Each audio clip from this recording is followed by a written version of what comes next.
You know what? I just made a German review of the NAMI Klima, and I think I'm just gonna make an English one as well, as I already have it here.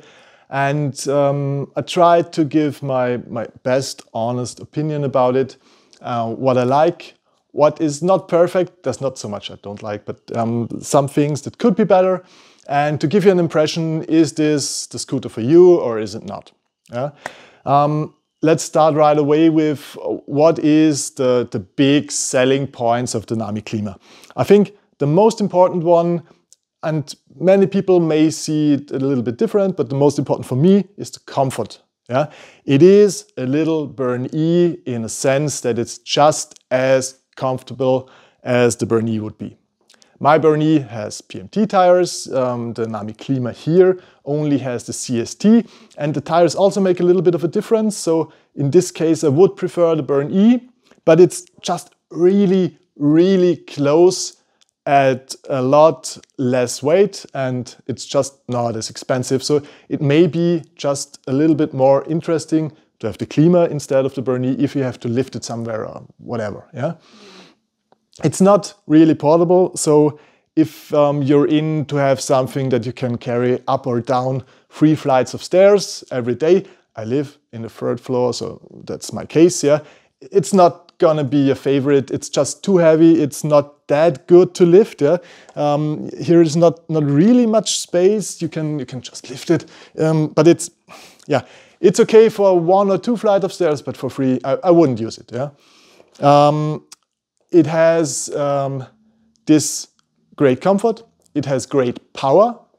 With great power comes great responsibility. No, it is tuned for more acceleration and less top speed, the motors. Yeah, so you can only have one. And in this case, Michael Schaar, the creator of the Klima and of the NAMI lineup, decided to have better acceleration and better efficiency, which is also improved on these weaker 1000 watt per each motors. They are more efficient than the bigger motors in some of the bigger models and give you more range at the expense of top speed, which is in this case only 60 kilometers per hour, around 42 miles per hour, which for me is plenty. I only very few times ride that fast, and if I want to ride all the time very fast, I would probably pick a different model. Yeah?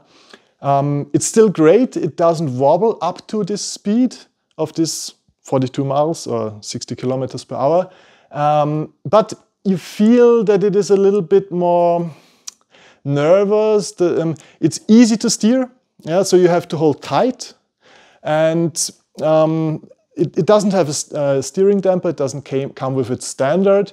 If you want to ride fast many times, I would set the suspension rebound to slow, so it is more planted to the street, yeah, and give it the widest handlebar you can possibly fit, which is about 72 centimeters or 29 inches. This would work with most of the setup and things you have on the handlebar without stretching it too far apart. So more than this may probably not work, but it will give you a little bit more stable feeling if you have the hands farther apart and you have more control over the steering. What you have is 2 tubeless tires, so it's not split rim, it is tubeless. That's much less prone to get pinch flats or other flats, but there is one downside, that is you can't separate the rims, and you have to pull the tires over the rims, but they typically last between 2,000 and 5,000 kilometers each, yeah, so you don't have to do it that often. And if you have a flat, you can repair these tires, the tubeless tires, which may not be the case to the same degree, at least, with tube tires. Yeah, tube repairment is harder than tubeless. You have here front and back fenders that not only defend you from the rain and from mud and whatever, yeah, at least somehow pretty good.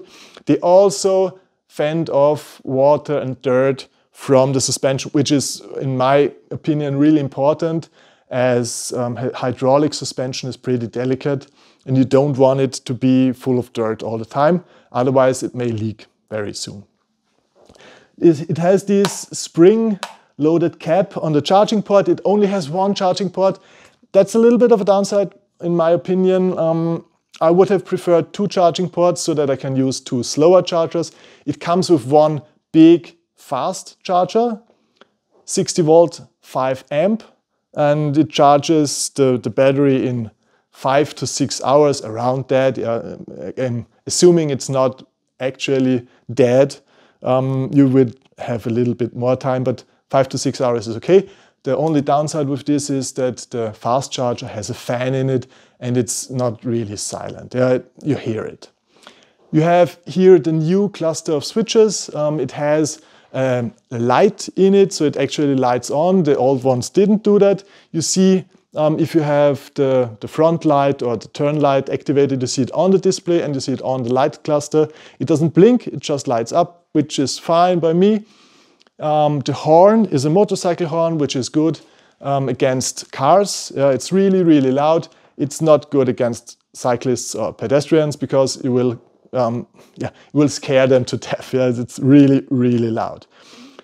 What the Klima lacks and the other NAMIs have is a side light. You don't have one. I don't miss it that much, but I think it was a good idea for additional light visibility in the night. You have this in the rear and the stray light from the front light, which is, it's okay. In lights-wise, I would have preferred front turn lights, which you don't have, and the side lights, which were pretty cool. What you have is here connectors for the motors. So if you have to do something with the motors, replace them, or just want to take them out, so it's easier to replace the tires, you can unscrew them, unplug it. It's really, really easy. The old versions, the oldest ones of the NAMI Burn E, just didn't have something to unplug. The newer ones had something that plugs in like a plop. And they were pretty hard to unplug. And these ones are very easy and simple. So I think this is one of the best versions you can have. There is a one-piece clamp that I have made it pretty tight. This is how you undo it. You hold it and put it back. So you see, it's 10 seconds to open and close again. It's really fast. You have to sometimes set it up and try if it's all very, very tight, but it works fine. You have hydraulic brakes. These are the Logan 2-piston brakes. The 4-piston brakes bite a little bit better. The 2-piston brakes are okay, and I think they are good for this speed that you have and for the weight that you have to stop. I personally augment them with the electronic brake. Some people like it a lot, some people don't. In my opinion, it's great.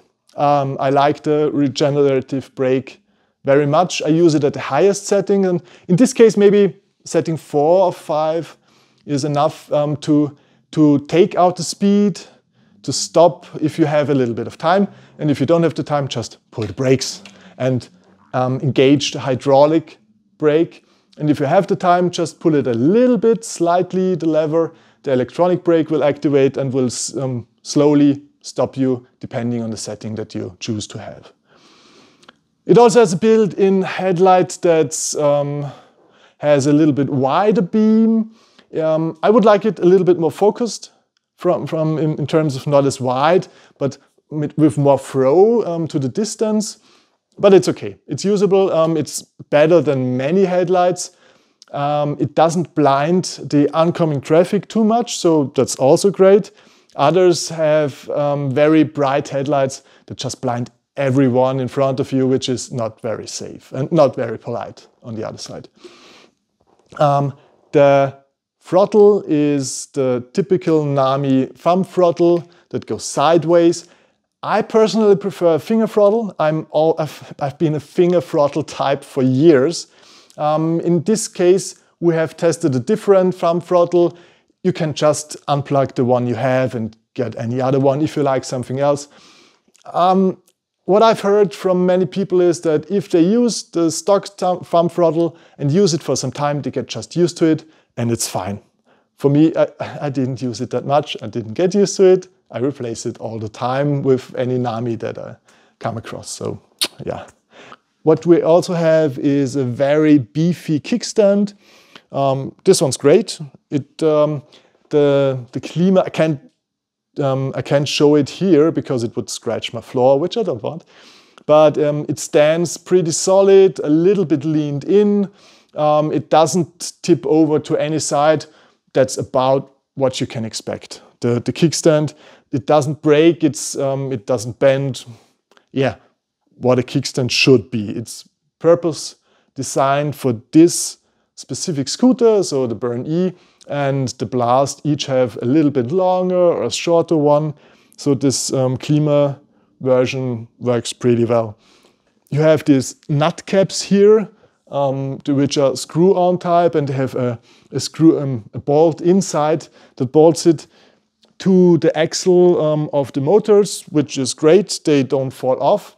They prevent any scratching to the axle. So like a little bit like a bumper or like a crash pad, but in a pretty good and high quality way. I like them a lot. You can just not use them on any older models that don't have this the inside of the axle thread, because they wouldn't hold.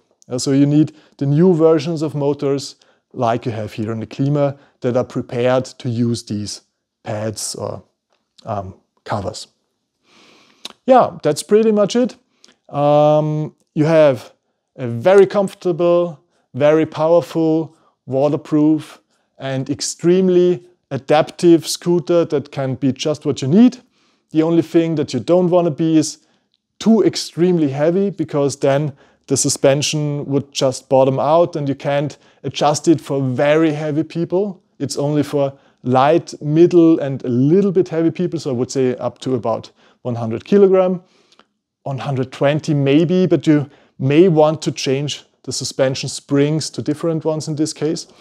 And also if you want to drive really fast all the time, there may be models that are a little bit better suitable for this, like for example the NAMI Blast, which is extremely stable at speed at the expense of a little bit of comfort, or the NAMI Burn E that just goes faster and includes a steering damper. And this steering damper just makes it easier, and you have to watch less to hold the handlebars, and you can be a little bit more relaxed when you go fast. You can also go fast with this one. It's just not built for going fast in the first place. It's built for comfort, it's built for range, and I liked it a lot.